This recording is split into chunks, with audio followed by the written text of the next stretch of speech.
Welcome to Shrewsbury News, brought to you by thedailyshrewsbury.com. Hi, I'm Lindsay Corcoran from thedailyshrewsbury.com, and this is your weekly news. A pit bull attack last Wednesday afternoon resulted in the death of a miniature poodle and serious injury to the owner of the pit bull. Around 4:30 on Wednesday, Stephanie Moran of 110 Harrington Farms Way was walking her dog Bo on Knowlton Avenue when a pit bull charged out from a yard and began attacking her dog. Doug, the 3-year-old pit bull owned by Christopher and Lisa O'Connor of 19 Knowlton Avenue, escaped from the yard when a fence became unlatched. The pit bull rammed into the poodle and then latched onto his stomach. Lisa O'Connor, who was in the backyard during the attack, came out of the house and tried to get Doug to release the dog, telling him to release and then physically trying to pull him off. Neighbors who heard Moran calling for help arrived on the scene with a wrench, which they hit Doug with, unsuccessfully trying to get him to let go of the poodle. Then a pair of garden clippers were used to pry open the dog's mouth.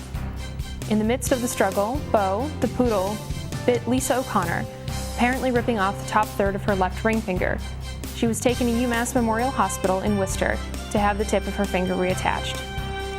Bo was taken to Cummings School of Veterinary Medicine at Tufts, where he underwent 4 hours worth of surgery, during which they had to remove part of his intestine. He died on Saturday after undergoing another surgery at Tufts, where veterinarians noted his intestines had completely died. Moran said the estimated cost of the medical bills will to be around $8,000. The O'Connors said they have agreed to pay as much of the medical costs as they can, and went to Tufts on Friday to pay a sizable portion of the bill and check on the dog. The Board of Selectmen on Monday decided to set the public hearing for Doug for Thursday, October 14th at 7:30 p.m.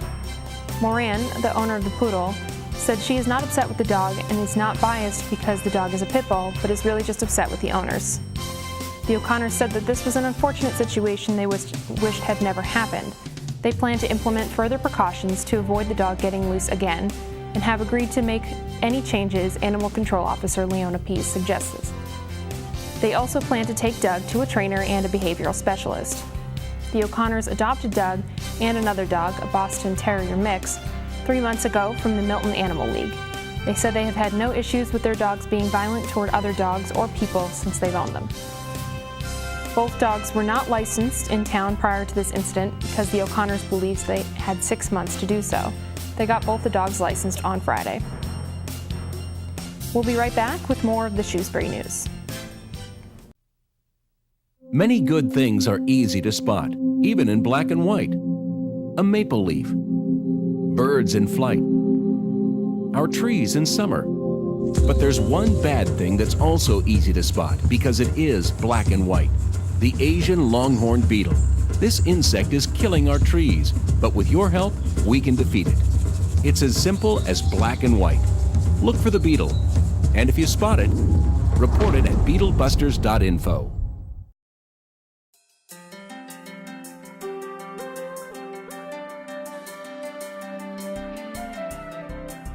From the foundations of art theory and execution, through the techniques of the masters of the craft, this series will take you on a comprehensive trip through the world of art.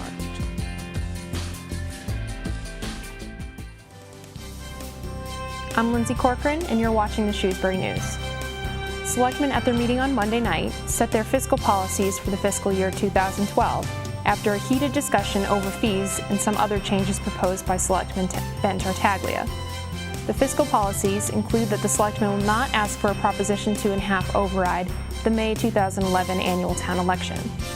Other fiscal policies include maintaining the reserves by trying to make free cash and stabilization funds no less than 4% of the total operating budget, adjusting water rates to cover the cost of service, and requesting that the school committee reserve grant funding they received this summer for the fiscal year 2012. Tartaglia also proposed a number of changes to the fiscal year policies again this year, something he has done for the past 2 years when these policies are set. He addressed concerns over policies that allow the selectmen to set user fees in town. He also suggested adding a policy to say that the taxpayers, as well as state and federal tax policies, should be kept in mind when working on the budget, which Chairman Maura Miller said she did not see the need for such language in the policies, since it is already the policy of the Board of Selectmen to make a budget with the taxpayer in mind. Also, Tartaglia introduced the idea of moving the bus transportation budget from the school budget to the municipal budget, so that the bus fees could be removed by the selectmen. The other selectmen did not agree that this would be a workable option. Okay, then why would you do it? To get rid of the school bus fees. You got to go back a little bit in history here as to why the school bus fees are here. School bus fees were implemented after a Proposition 2.5 override failed, and that was a threat. If you don't vote for the Prop 2.5 override, then there's going to be school bus fees, and that's what happened. So you got to understand why it's there. I think Excuse that's me. your character. I will That not is be not talked right. down to, okay? Right. I don't talk down to you. I don't need to be lectured to you of the history of this town. I've paid careful attention for the last 12 years since moving into this town. I need not be lectured. Thank you, Ben. Well, that wasn't for your lecture, that was... Oh, I take it was for my lecture because you were addressing it to me because of my ignorance of the history of this community. I think I'm pretty well versed in the history of this community for the past 12 years. Come on. Thank Jim. you very much. Come on, Jim, take a chill pill here.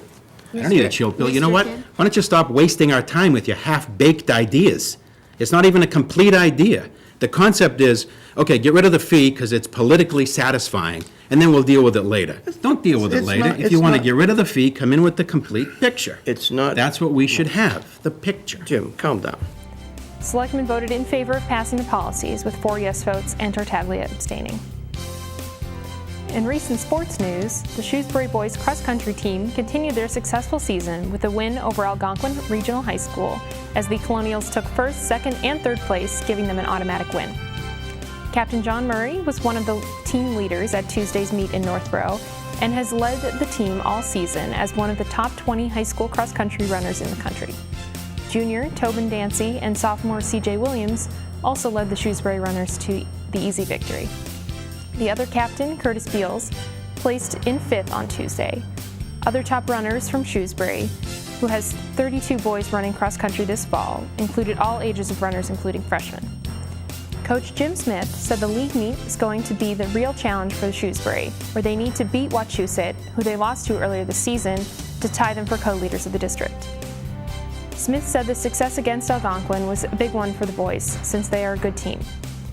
Last year, the team missed the district championship by 5 places, and Coach Smith said this year he hopes the team will get a shot at it again. The Shrewsbury Public Library will remain open on Sundays thanks to a sponsorship program that started 6 years ago when budget cuts threatened to close the library on Saturdays and Sundays. The library will be open from 1 to 5 p.m. on Sunday afternoons, and unlike past years, all of the Sundays for the season through May 22nd are already paid for by sponsors. About 6 years ago, the library lost the funding to stay open on the weekends. Since then, Library Director Ellen Dolan said, generous donors have helped keep the library open for patrons on Sundays. Last year, the library sought sponsors into January, but Dolan said they are already full before the start of the season this year. Dolan said she didn't know exactly why there were more sponsors interested this year, but she said she appreciated it in these tough economic times. With so many interested sponsors this year, the Library Board of Trustees voted last week to seek sponsors in order to remain open on Saturday mornings in the summer, a new idea that Dolan believes will further benefit patrons. The Saturday sponsors cost $600, the same as the Sunday's cost after October 3rd. This year's sponsors include many returning sponsors as well as many more individuals and people donating in honor of somebody's memory, according to Dolan. The Shrewsbury News will be right back.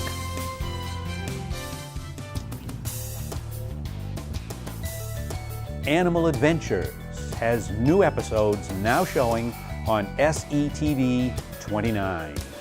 Coming this fall, Animals from Down Under.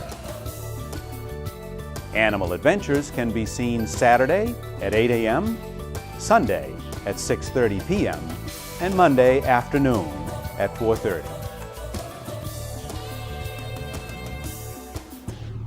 I've been clean 4 years. 56 days. I've been in long-term recovery for 23 years. I've been in recovery for 6 months and 11. I've been in recovery for over 15 years.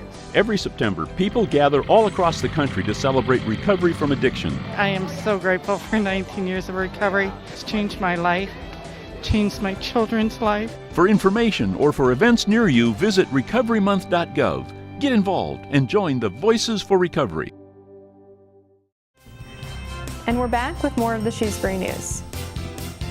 After re-examining the Route 140 and Gold Street intersection over the summer, and for the second time in a year, selectmen have decided to put the issue to rest, and based on the recommendation they received from the police and engineering departments, to take no action. The issue was raised at the June 14th selectmen's meeting when residents of the neighborhood surrounding the intersection sent a letter prompted by a deadly rear-end collision that occurred in May. They requested a left-hand turn lane to be added to the road, dangerous intersection road signs to be installed, and the speed limit to be reduced to 45 miles per hour in the area. At their last meeting, selectmen sent the report back to engineering to address some additional changes that a resident suggested to the intersection. The report addressed the possibility of changing the speed limit, but traffic counts concluded that the intersection did not justify a signal or a speed limit change based on the data. Selectmen reviewed both this intersection and the Clue Street and Route 140 intersection this summer, and serious changes have not been justified in either case. Selectman Ben Tartaglia continued to express his concerns over this intersection, as well as the intersections at Clue Street and Route 140 and Grafton Street and Route 140. He believes these three intersections will continue to have problems, and that the selectmen should have some sort of plan to make them safer. The other selectmen disagreed, noting that the state highway regulations don't justify any further action, and that these regulations should be respected. The community garden at the Floral Street School, which has been in the works for about a year, was planted on Saturday with the help of volunteers, including parents and 1st through 3rd graders. The garden, planned with the help of a Floral Street parent who works as a garden designer, will be used by the school in conjunction with the mile-long nature trail already located behind the school. Teacher Kara Frankian said the hope is that teachers will feel more comfortable using the school grounds as a learning setting. The process to build this garden began last year when Floral Street parent Peter Hinrichs, who works for Diggin' It, Inc., drew up the original plans for the garden. The PTO approved the additional funding, and students raised the money for the sugar maple to go in for the 10th anniversary of the school. The garden will feature separate sections for meadow variety plants and woodland variety plants, so as to provide everything the students would learn on the nature trail. Also in the garden will be a council circle made out of logs for students to sit around during classes. Franklin said the garden will open up opportunities for more teachers to take their classrooms outside. Although the nature trail provides one option for teachers, for some classes it can be too lengthy for 3rd and 4th grade classrooms. The garden will also provide for a classroom for more than just science classes and will ultimately be up to the individual teacher how they can use the space. I'm Lindsay Corcoran, and this has been your weekly news. To see these stories and much more, visit thedailyshrewsbury.com. Be sure to tune in to SPAC 28 again next Thursday at 7 and 10 p.m. Thanks for watching.